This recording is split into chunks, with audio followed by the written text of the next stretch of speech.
সংবাদপত্র মালিকদের সংগঠন নোয়াবের নেতারা অর্থ মন্ত্রণালয়ে আসেন দুপুর ১:৩০টার দিকে। এরপরই তথ্যমন্ত্রী হাসানুল হক ইনুকে সঙ্গে নিয়ে সভাকক্ষে আসেন অর্থমন্ত্রী আবুল মাল আব্দুল মুহিত। বৈঠকে ছবি নিতে না দিলেও অপেক্ষা করেন সাংবাদিকরা। প্রায় ২.৫ ঘণ্টার রুদ্ধদ্বার বৈঠক শেষে নোয়াব নেতারা কথা না বললেও কথা বলেন অর্থমন্ত্রী। সংবাদপত্র কর্মীদের নিয়মমাফিক বেতন বাড়ানোর ব্যবস্থাপনা নবম ওয়েজ বোর্ডের দাবি অপ্রয়োজনীয় বলে মনে করেন তিনি। আমাদের একটা ফিলিং হলো, এখন আমরা সিদ্ধান্ত নেব শর্টলি, যে সাংবাদিকদের wage board is unnecessary, totally unnecessary, because your salary scales are better than government salary scales.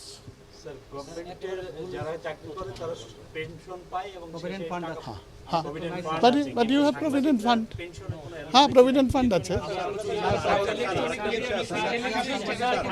বিদ্যালয় থেকে একটি ছেলে মাস্টার্স পাস করে ইলেকট্রনিক মিডিয়াতে ৮,০০০ টাকা স্যালারিতে ঢোকে। সরকারি চাকরিতে তো স্যার ঢোকে না মাস্টার্স পাস করে ৮,০০০ টাকা স্যালারিতে। সেটা একটা বিষয় না, আমাদের মাস্টার লিসেন মাস্টার পাস করে আমাদের পিওনও আছে, ১৬,০০০ টাকা বেতন পায়। I understand you have 5 grades. 5টি গ্রেড আছে। What is the lowest? No. ওই ২০,০০০-এর কোঠায় আছে, ২০,০০০-এর কোঠায় আছে। I have the figure. No, television now. It's all for everybody. Your salary scales are higher than government salary scales. গণমাধ্যমে কোনো pension নেই, টেলিভিশনে ওয়েজ বোর্ড নেই, আর বেশিরভাগ পত্রিকা ওয়েজ বোর্ড অনুযায়ী বেতনও দেয় না। এসব বিষয়ে পাল্টা প্রশ্ন ছোড়েন অর্থমন্ত্রী। ঢাকায় কয়টা কাগজ আছে, দৈনিক কাগজ? ২০১ কতটা? হ্যাঁ, rubbish. That's my answer to you, rubbish. ২০১।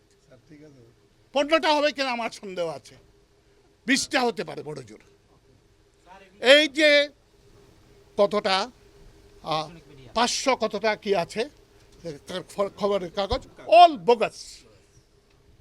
ওদের জন্য বেতন স্কেল ঠিক করবো? No, not at all. I will fix the বেতন scale for this 15 or 20 newspapers যেখানে মানুষজন কাজ করে, এবং এইগুলোতে কি স্যালারি স্কেল আছে আমাকে একটা দেন। সেম।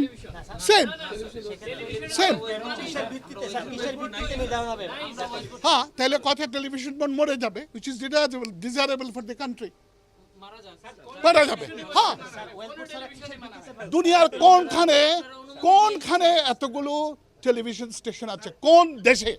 বৈঠকের বিষয়ে ব্যাখ্যা দেন তথ্যমন্ত্রী। খবরের কাগজের মালিকদের সঙ্গে বসেছিলাম সমগ্র সংবাদপত্র শিল্পের সমস্যা নিয়ে আলোচনা করার জন্য। সে ব্যাপারে আলোচনা হয়েছে, এখনো কোনো সিদ্ধান্ত নেই।